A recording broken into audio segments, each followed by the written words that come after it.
Okay. Now let's talk about financial independence. How to become rich by 40, 35 if you're extra bright, much sooner if you find an opportunity like I did. Let me show you how I did it. Financial independence. First of all,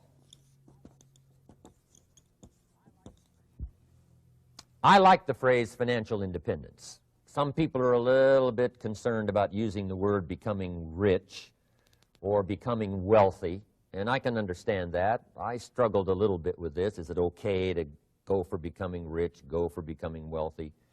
And maybe that's a bit too strong a word or strong a term. So here's what I've come up with that I think is comfortable for me, and that is how to become financially independent.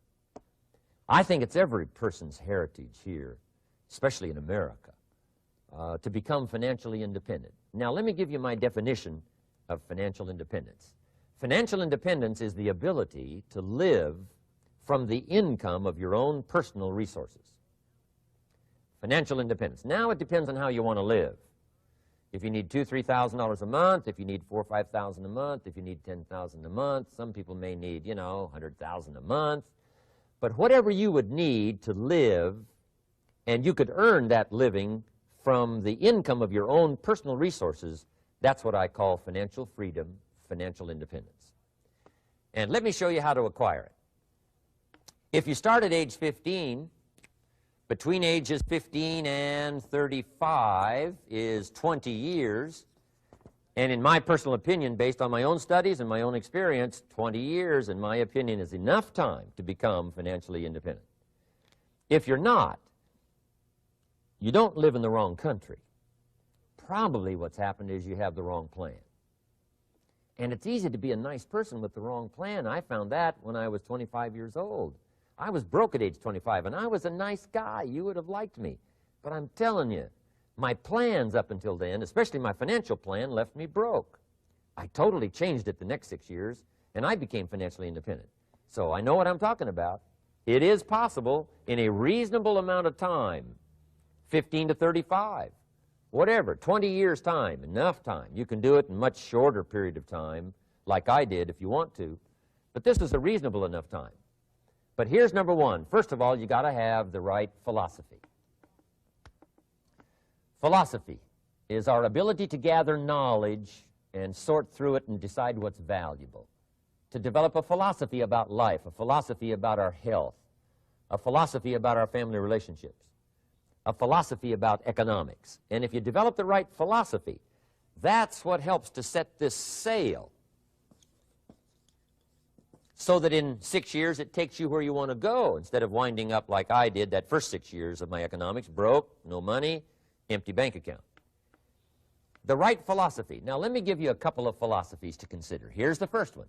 It's called the philosophy of the poor. And here it is. Poor people usually spend their money and invest what's left. That's the philosophy of the poor. Now, here's the philosophy of the rich. Rich people invest their money and spend what's left. And here's the startling answer. It really doesn't matter what the amount is. What's most important is not the amount. What's really important is the philosophy. So I would ask you to adopt this philosophy of spending after you have invested. Invest first, then spend. And I've got a little formula that I'm going to share with you. Now, what should a child do with $1? I mean, there's a lot of debate going on, I'm sure, across the country on what a child should do with $1. Here's one opinion. It's only a child and it's only $1. What difference does it make? Well, in my opinion, it makes all the difference in the world. A person's economic future starts with a child with $1. Somebody says, oh, no, you're only young once. Let him spend it all. Well, when would you hope that would stop? Somebody says, well, wait till he's 50 and broke like me, and, and then he'll learn. Well, no, we don't want to wait that long. If I would have known earlier than age 25, I would have changed. In high school, if they would have had classes called Wealth 1, Wealth 2, I'd have taken both classes. I would not have waited until age 25.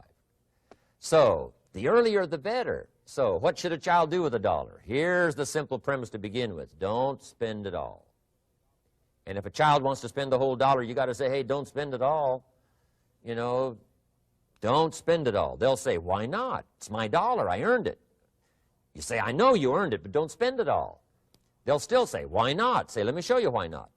So you put them in your car, take them to the other side of town, and show them where people live that spend the whole dollar.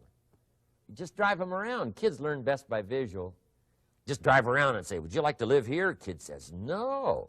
Would you like to live like these people live? Kid says, no, no. Then you can't spend the whole dollar. So kids will get the message. So, you know, take them to the other side of town, show them around, unless you already live there, and then just show them around. Anyway, don't spend the whole dollar. Now, let me give you my best view of what to do with the dollar. And I promise you, if you started at age 15, now if you're over 15, right, you've still got plenty of time. You still got 20 years. You know, if you're 30, you've still got 20 years. I mean, you know, you still got plenty of time to start what I'm about to share with you. What to do with a dollar. Here's my first bit of advice. Never spend more than 70 cents. Never spend more than 70 cents. Now, you got to pick some number, and the number you pick is going to be determined by your philosophy. It's going to be determined by what you've been taught or your experience teaching yourself.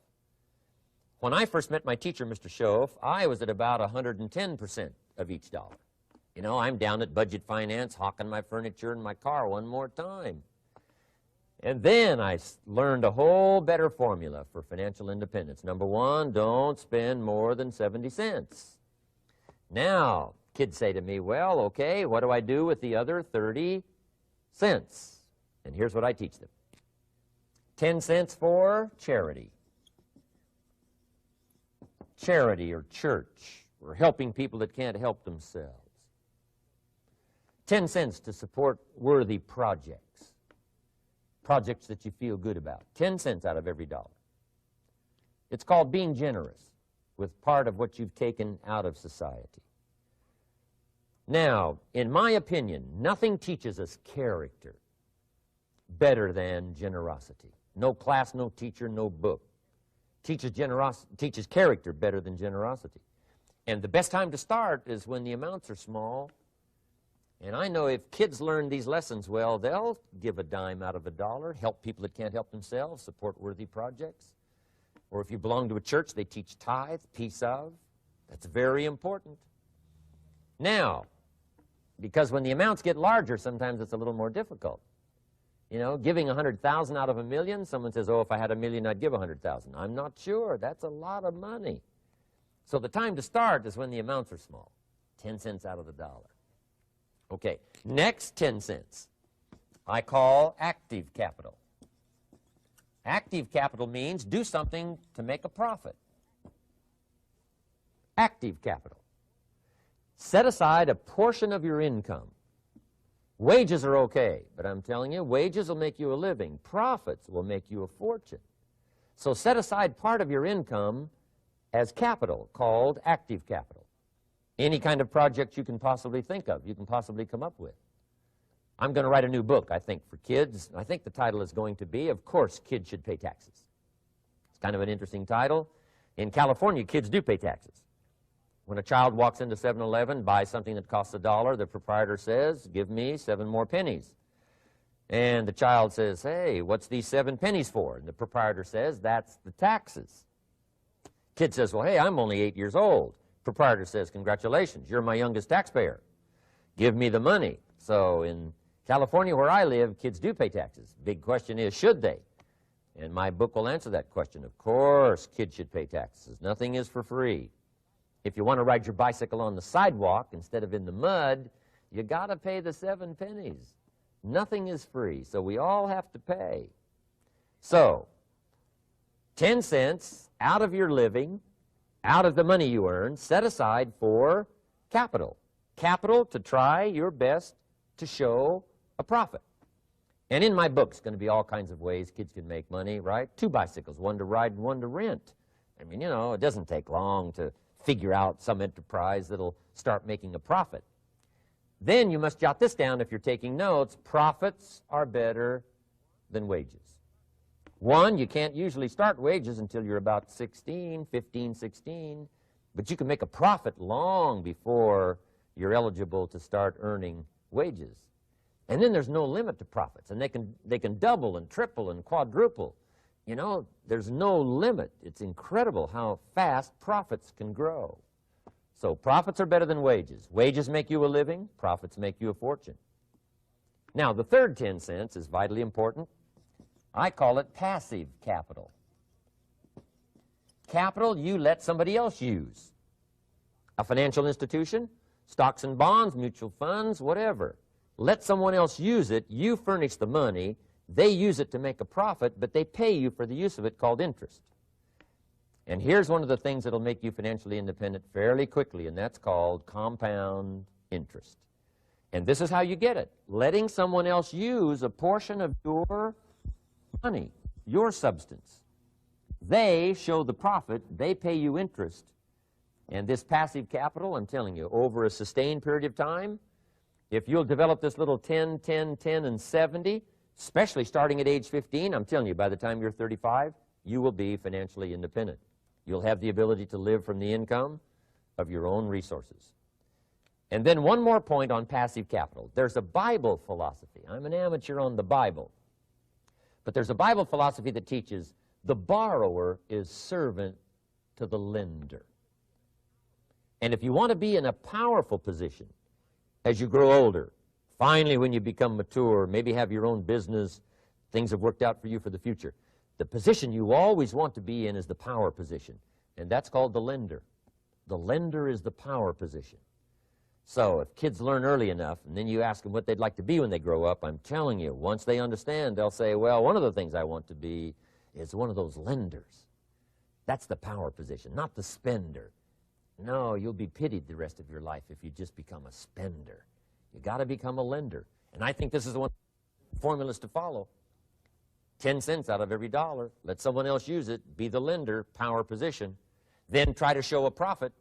Can't we teach our children how to take $1, search the neighborhood, find a broken wagon, pay $1 for it, bring it home, you know, clean it up, sand it until it's clean, paint it red till it shines, straighten out the wheels till they're true, take it back to the neighborhood, sell it for $5? Anybody can do that. Now, does the child deserve $4 profit? And the answer is yes. Society now has a mended wagon. And that's what America's all about. Finding something, touching it, making it better, making a profit, taking part of your resources, helping people who can't help themselves. Let someone else use it to make a profit. Some projects require more capital than one person has. Exciting. And then let them pay you for the use of it. America's had this philosophy now all these years. Communism has taught all these years capital belongs in the hands of the state, not in the hands of the people. We've been teaching all these years capital belongs in the hands of the people, not in the hands of the state. And we turned out to be right. Capital in the hands of the kids, capital in the hands of the people. Enterprises that make a profit, enterprises that grow. It's the hope of our future. So that little simple formula, I hope, will help you. Now, one more key on financial independence, and that is attitude. Attitude. Here's number one. I used to say, I hate to pay my bills. My teacher straightened me out on that. He said, let's see, Mr. Rohn, what you hate to do is pay $100 on an account and reduce your liabilities and increase your assets. I said, well, no, not if you look at it that way. He said, well, it all depends on how you look at it. So wouldn't you love to pay your bills, reduce your liabilities, increase your assets? You got to have that kind of attitude. I found out the same attitude about taxes. I used to say, I hate to pay my taxes. And Mr. Shove said, well, that's one way to live. But don't you understand? Taxes is how we care and feed the goose that lays the golden eggs. Wouldn't you want to do your share? Someone says, yes, but the goose eats too much. Probably true. But hey, we all eat too much. We all need to go on a diet. Better a fat goose than no goose. So I finally became a happy taxpayer. Now, I think taxes are too high, so I'm working to get taxes lowered for our economic future. But then whatever they turn out to be, I gladly pay, do my part, because that's what makes the whole system run, each of us doing our part.